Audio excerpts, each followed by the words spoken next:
remember that feeling? The crisp bottle, the amber liquid shimmering under the light, the promise of sophistication. 3 months ago, that was Ethan. Freshly turned 30, a new promotion under his belt, and a burning desire to finally understand the world of whiskey. He walked into the Barrel House, a local spirits shop, heart-thumping. He wanted to start his journey right, but what he didn't know was he was about to make almost every rookie mistake in the book. Today, we're counting down the 13 biggest blunders new whiskey drinkers make, inspired by Ethan's tumultuous, yet ultimately rewarding, initiation into the spirit world. You might see a bit of yourself in his story. Trust me, we've all been there. Ethan, beaming, had grabbed a bottle he'd seen online, a popular, moderately priced bourbon. He'd envisioned himself swirling it in a heavy, etched glass, a contemplative expression on his face. Instead, that evening, eager to impress his date, he'd poured it into a thick-bottomed tumbler, added ice cubes until they clinked against the rim, and then, with a confident nod, taken a large, decisive gulp. The immediate burn, the numb chill from the ice, it wasn't the refined experience he'd imagined. His date politely asked for a gin and tonic. This was just the beginning of Ethan's education. Let's start the countdown with a mistake many beginners fall prey to. Coming in at number 13, it's the mistake of getting stuck in a rut, not exploring the vast, incredible world of whiskey beyond a single style. Ethan, after that initial bourbon debacle, decided that bourbon was simply too harsh. He swore it off, thinking all whiskey must taste like that particular, overly iced, rushed experience. He missed out on the delicate floral notes of a Speyside Scotch, the robust spice of a good rye, or the unique character of an Irish single malt. His narrow perspective was a barrier, not just to enjoyment, but to true understanding. A few weeks later, Ethan recounted his sad tale to his friend, Sarah, a seasoned whiskey enthusiast.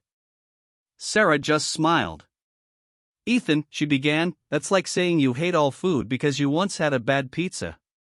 Each whiskey type, and even each bottle, is its own universe of flavor." She explained how different grains, aging processes, and regions contribute unique profiles. That night, she poured him a dram of a light, fruity Irish whiskey. Ethan's eyes widened. This was nothing like his harsh bourbon. The journey, he realized, was just beginning, and it was far more diverse than he'd imagined. Sliding into spot number 12, we have the classic blunder of using the wrong glassware. Remember Ethan's date night tumbler? While fine for a highball, it's like listening to a symphony through tin cans for serious whiskey tasting. The heavy, wide rim of a standard rocks glass allows precious aromas to escape, making it harder to discern the subtle notes. And a shot glass? That's for quick consumption, not thoughtful appreciation. Without the right vessel, you're missing a significant portion of the whiskey experience, especially the delicate aromatic dance before the first sip even touches your tongue. Sarah, ever the patient mentor, presented Ethan with a Glencairn glass. "This, my friend," she declared, "is your new best friend." She pointed out its bulbous body, designed to capture and concentrate aromas, and its tapered rim, which directs the scent straight to the nose. Ethan poured a small measure of a Highland Scotch into it. Just swirling it gently, he noticed how the liquid clung to the sides, releasing a symphony of smells he'd never detected before: honey, heather, a hint of smoke. It was a revelation. The right tool, he realized, could unlock a whole new dimension of enjoyment. At number 11, we address the rookie mistake of drinking whiskey too fast. This isn't a race, it's a journey. Ethan, in his early days, would often gulp down his whiskey, especially when trying to appear manly or experienced. The problem? You bypass the entire sensory experience. Whiskey is meant to be savored, to unfold its complex layers of flavor and aroma slowly, deliberately. Rushing it not only prevents proper appreciation but also increases the immediate alcohol burn, making the experience harsher than it needs to be and discouraging further exploration. Sarah introduced Ethan to the Kentucky Chew, a technique for slowly rolling the whiskey around the mouth. Think of it like this, she instructed: each part of your tongue detects different flavors, and your nasal passages contribute to the overall aroma. If you just swallow, you're missing the concert. Ethan tried it. He took a small sip, letting it coat his palate, feeling the warmth spread, then exhaling slowly. He started to pick out notes: vanilla, caramel, a hint of oak. This small adjustment, moving from a gulp to a mindful sip, transformed his entire perception of whiskey. At number 10, we're tackling the overzealous addition of ice or water. While a splash of water or a single ice cube can open up a whiskey, too much can quickly drown its character. Ethan, still reeling from his initial harsh experience, would often fill his glass with ice, numbing his palate and diluting the whiskey to a shadow of its former self. He thought he was making it smoother, but he was actually stripping away its complexity, making it taste bland and indistinct. It's a fine balance, and many new drinkers err on the side of caution, which, ironically, is a disservice to the spirit. Sarah demonstrated the golden drop rule. A few drops of water, she explained, can actually reduce the surface tension, allowing more aromatic compounds to be released. But only a few. For ice, she recommended a single large sphere or cube, which melts slowly, providing a controlled chill without rapid dilution. Ethan experimented, adding just a tiny bit of purified water to his next pour. He was amazed, new aromas bloomed, and the texture seemed silkier. He realized that moderation, not masking, was the true path to unlocking whiskey's secrets. Coming in at number 9 is a mistake that seems so simple, yet profoundly impacts the experience: not nosing the whiskey. Our sense of smell is inextricably linked to our sense of taste, with an estimated 80% of what we perceive as flavor actually coming from aroma. Ethan, focused only on the liquid's impact on his tongue, would often bypass the initial sniff entirely. He was effectively closing his eyes to a beautiful painting, only judging it by its texture. This oversight meant he was missing out on a huge spectrum of subtle nuances that define a whiskey's character, from fruity esters to woody spices. Sarah taught Ethan the proper nosing technique: small, gentle sniffs, not deep inhalations that can overwhelm the olfactory senses. She encouraged him to think of common scents: apples, caramel, leather, even wet earth. Don't try to identify everything at once, she advised, just note what you recognize. Ethan spent an entire evening just nosing different whiskeys. He was astonished by the variety: one smelled like a bakery, another like a walk through a damp forest. The simple act of smelling transformed whiskey from a mere drink into an aromatic storytelling experience. At number 8, we find the mistake of exclusively chasing cheap deals. While finding a good bargain is satisfying, letting price be your sole guide can lead to a narrow, and often disappointing, whiskey journey. Ethan, after his initial expensive bottle, swung to the other extreme, buying only the absolute cheapest options available. He found himself with a collection of harsh, underdeveloped whiskeys, reinforcing his initial negative perception. Value is important, but true value in whiskey comes from quality and enjoyment, not just the lowest price tag. Sarah urged Ethan to think of whiskey as an experience, not just a commodity. You don't need to break the bank, she said, but spending a little more often opens up a world of craftsmanship and better ingredients. She introduced him to several mid-range bottles that offered incredible complexity without being exorbitant. Ethan learned to read labels, looking for information about age statements, distillation methods, and mash bills. He discovered that a slightly higher price often translated to significantly more depth and character, making the investment worthwhile for the enhanced enjoyment. Cracking into number 7, we have the common misconception that older is always better. It's a pervasive myth. A higher age statement on a bottle automatically means superior whiskey.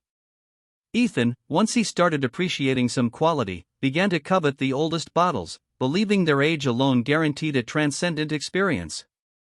While older whiskeys can develop incredible complexity, they can also become over-oaked, losing their vibrancy and taking on bitter, tannic notes.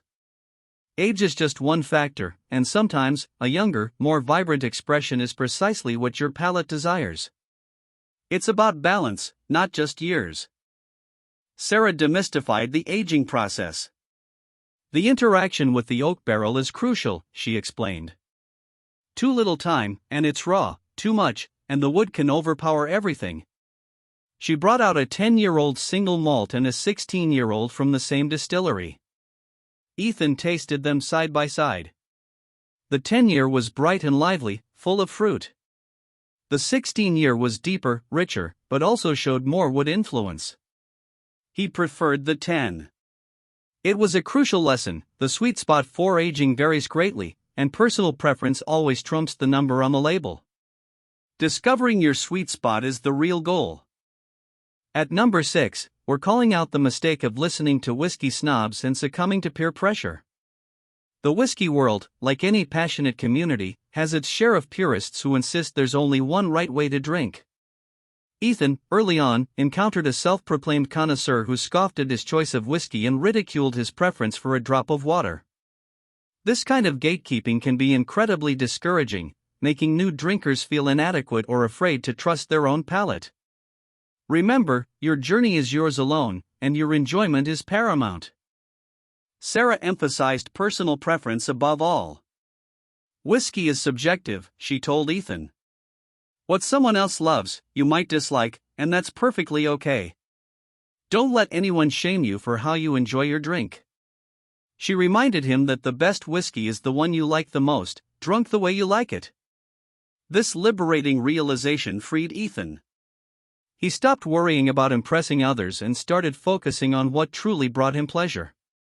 He discovered his own unique taste profile, unburdened by external expectations, and that's when the real joy began.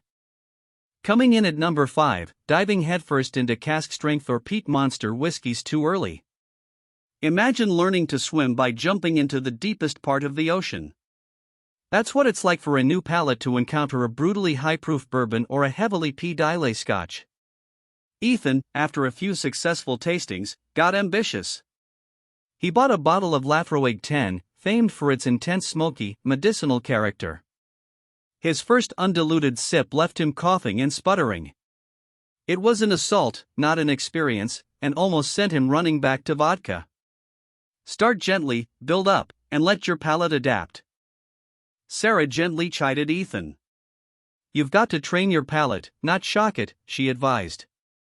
She suggested a stepped approach, starting with lower proof, less intense whiskeys, then gradually exploring higher ABVs and more pronounced flavor profiles.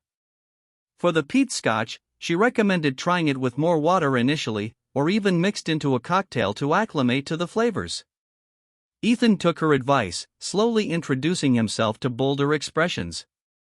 He eventually found he could appreciate the Laphroaig, but only after his palate had developed the capacity to discern its nuances instead of just being overwhelmed. Landing at number 4 is a critical but often overlooked mistake: improper whiskey storage. Unlike wine, whiskey doesn't continue to age in the bottle, but it can degrade. Ethan, proud of his growing collection, initially displayed his bottles on a sunny windowsill in his kitchen, believing they looked impressive there. What he didn't realize was that direct sunlight, fluctuating temperatures, and even exposure to air through an improperly sealed bottle can severely impact the whiskey's delicate flavors, causing it to become dull, muted, or even entirely spoiled. A beautiful bottle deserves proper care to preserve its integrity. Sarah helped Ethan set up a whiskey vault, a cool, dark place away from direct light and extreme temperature changes. Keep bottles upright, she instructed, to prevent the high-proof alcohol from eroding the cork, which can introduce air and unwanted flavors. For bottles he planned to keep for a very long time, she even suggested sealing the cork with paraffin wax to ensure an airtight seal. Ethan moved his collection, ensuring each bottle was treated with the respect it deserved. He realized that good whiskey isn't just for drinking, it's an investment in future enjoyment that needs protection. Coming in hot at number 3 is the mistake of mixing truly good whiskey into cocktails. Now, don't get us wrong, there's absolutely nothing wrong with a well-crafted whiskey cocktail. But the error lies in using a nuanced, expensive single malt or a rare, complex bourbon as the base for something like a whiskey and coke. The delicate flavors you paid for are completely overwhelmed by mixers, rendering the unique characteristics indistinguishable. It's like using a masterpiece painting as a tablecloth.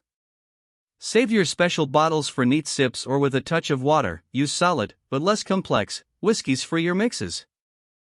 One evening, Ethan instinctively reached for his prized 18-year-old scotch to make an old-fashioned. Sarah gently stopped his hand. "Whoa there, cowboy," she laughed. "That's a sipping whiskey. For cocktails, you want something robust but straightforward, something that can stand up to other ingredients without losing its voice, but without being irreplaceable." She suggested a good quality, moderately priced rye or bourbon instead. Ethan followed her advice and made a fantastic old-fashioned. He learned that respecting the whiskey meant understanding its purpose. Some are stars in their own right, others are exceptional team players. We're nearing the top of our list, and at number 2 is a foundational misunderstanding: ignoring the proof for alcohol by volume, ABV. Many new drinkers don't realize just how much this number impacts the flavor, aroma, and overall drinking experience. Ethan, initially, paid no mind to the percentage, assuming all whiskeys were roughly the same potency. He'd be bewildered why one pour felt smooth and another delivered a fiery punch. The higher the proof, the more intense the flavors and the more concentrated the alcohol burn. Understanding ABV is crucial for tempering expectations and for proper dilution. Sarah drew Ethan a simple diagram explaining the relationship between ABV, flavor concentration, and mouthfeel. She showed him how whiskeys could range from 40% ABV, 80 proof, to well over 60% ABV, 120 plus proof, for cask strength expressions. "That Lafroig you choked on," she reminded him, "it was probably pushing 58% ABV. No wonder." She advised him to always check the proof, especially when trying something new. Higher proof means more flavor packed in, but also more heat, requiring careful sips or strategic dilution.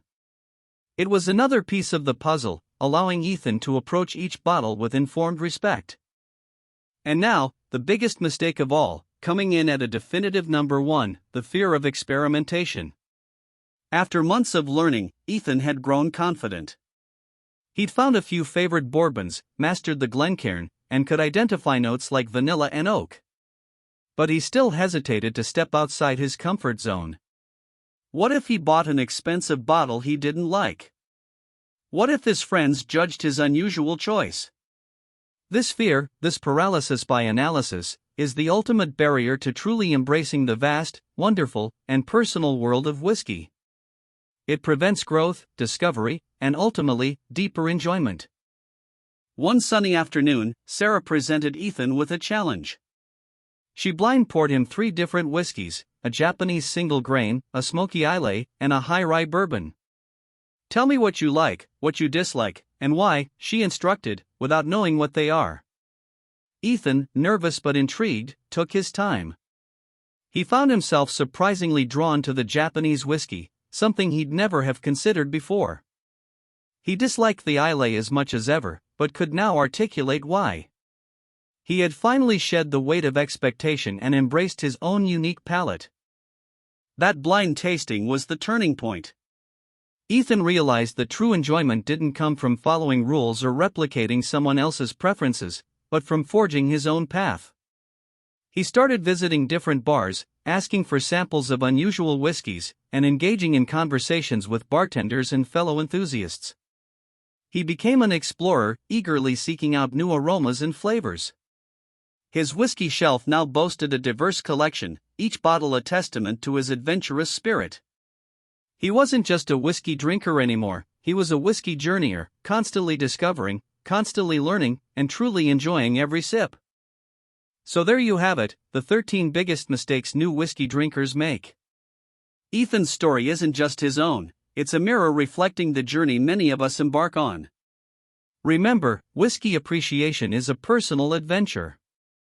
Don't be afraid to make mistakes, they're just stepping stones to deeper understanding. Embrace curiosity, trust your palate, and most importantly, enjoy the ride. Which of these mistakes have you made? Or perhaps, which ones do you still see beginners making today? Share your stories and tips in the comments below. Cheers to your next perfect pour.